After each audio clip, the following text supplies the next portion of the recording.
తెలంగాణలోని పలు కొనుగోలు కేంద్రాల్లో ధాన్యం పేరుకుపోతోంది. స్వయంగా సీఎం రేవంత్ రెడ్డి సమీక్ష నిర్వహించిన తర్వాత కూడా అధికారుల తీరులో మార్పు రావడం లేదని రైతులు ఆగ్రహం వ్యక్తం చేస్తున్నారు. నెల రోజులు దాటినా ధాన్యం కొనుగోలు కేంద్రాల్లోనే ఉందని రైతాంగం ఆవేదన చెందుతోంది.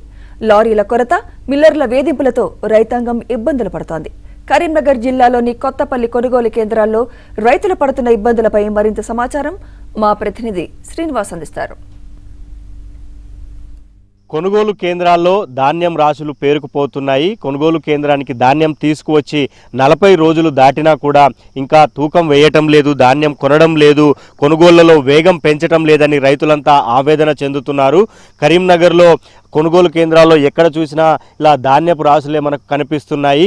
కొనుగోళ్లలో ఆలస్యం, కొనుగోలు జరిపిన తర్వాత ఆ ధాన్యాన్ని మిల్లుకు తరలించడానికి లారీల కొరత, ట్రక్ షీట్లు ఇవ్వకపోవటం, రైతుల ఖాతాల్లో డబ్బులు జమ కాకపోవడంతో రైతాంగం అంతా కూడా తీవ్రంగా ఆవేదన చెందుతోంది. గతంతో పోలిస్తే ఈసారి కొనుగోళ్లలో చాలా ఆలస్యమైంది. ఎందుకు ఈ పరిస్థితి వచ్చింది?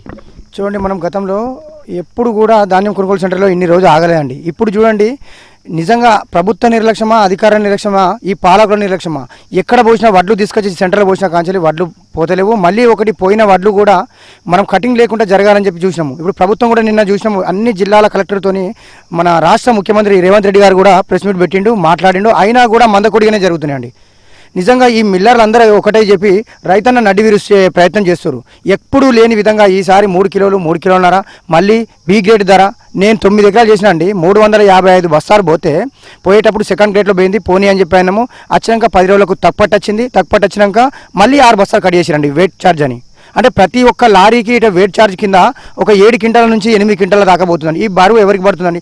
అటువంటి అప్పుడు ప్రభుత్వం కూడా ఒకటి చెప్పాలి, మీరు వడ్డు వేయద్దు, దొడ్డు వడ్లు వేయద్దు, మేము తీసుకోము. ఇవాళ మళ్ళీ షాప్లలోకి అన్నిటికీ సీడ్ వచ్చింది, మీరు పెట్టద్దు అంటారు. అంటే వాళ్ళనే కట్టడి చేస్తే ఈ పరిస్థితి రాదు కదండి. నిజంగా రైతు అంత దౌర్భాగ్య పరిస్థితి ఎక్కడ కూడా ఉండదు. ప్రతి ఒక్కరు కూడా రైతు మీద ఆధారపడి పందికొక్కులాగా తినడం మాత్రమే జరుగుతుందండి.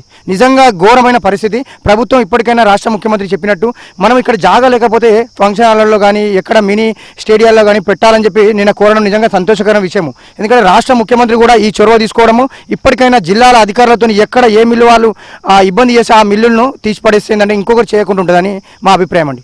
లారీలు కూడా షార్టేజ్ ఉన్నాయి. లారీలు రావాలి, కాంటలు కావాలి, అవసరమైతే ఇంకో కాంట ఎక్కువ పెంచాలి. అంటే మిల్లులు దగ్గరున్న చోట ట్రాక్టర్లను కూడా పెట్టండి అవసరమైతే అని అన్నారు. ఏం చెప్తున్నారు? ట్రాక్టర్లు కూడా పెట్టచ్చు, లోడింగ్ అన్లోడింగ్ అని ట్రాక్టర్ల ద్వారా కూడా అవుతుంది. వాళ్ళు కాకపోతే ఇక్కడ అధికారులు ఫీల్డ్ విజిట్ చేస్తే అవన్నీ లోపల సవరణ అవుతాయి. అంటే మీ ధాన్యం కొనుగోలు చేసిరా, తూక వేసిండ్రా? తూక వేయలేదు. ఇప్పటికీ వడ్ల 20 రోజులు అవుతుంది. లారీలు రోజు 3-4 వస్తున్నాయి. వడ్లు బత్తలు ఎత్తి 3 రోజులు అవుతుంది.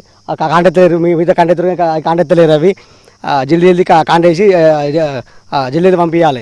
కొనుగోలు కేంద్రాల్లో ధాన్యం రాసులు అలాగే పేరుకుపోయి ఉన్నాయి. ఇంకో నెల రోజులైనా కూడా ఇవి వేగంగా కొనుగోళ్లు జరిపితే ఇంకొక 9 రోజుల సమయం పట్టే అవకాశం కనిపిస్తోంది. ఈ లోపు మళ్ళీ వర్షాలు వచ్చే అవకాశం, ఎందుకంటే అకాల వర్షాల వల్ల ఇప్పటికే చాలా మంది రైతుల ధాన్యం తడిసిపోయింది. ఇప్పుడు మళ్ళీ 6వ నెల వరకు అంటే వర్షాలు వచ్చే పరిస్థితి కూడా ఉందని రైతులు ఆవేదన చెందుతున్నారు. సో 6వ నెల వరకు జోకితే తమకు డబ్బులు ఎప్పుడు జమ అవుతాయి, తిరిగి పెట్టుబడి ఎప్పుడు పెట్టాలి, విత్తనాలు ఎట్లా కొనాలని అయితే వారు ఆవేదన చెందుతున్న పరిస్థితి కనిపిస్తోంది. వీడియో జర్నలిస్ట్ సంపత్తో శ్రీనివాస్, ABN ఆంధ్రజ్యోతి, కొత్తపల్లి కొనుగోలు కేంద్రం నుంచి.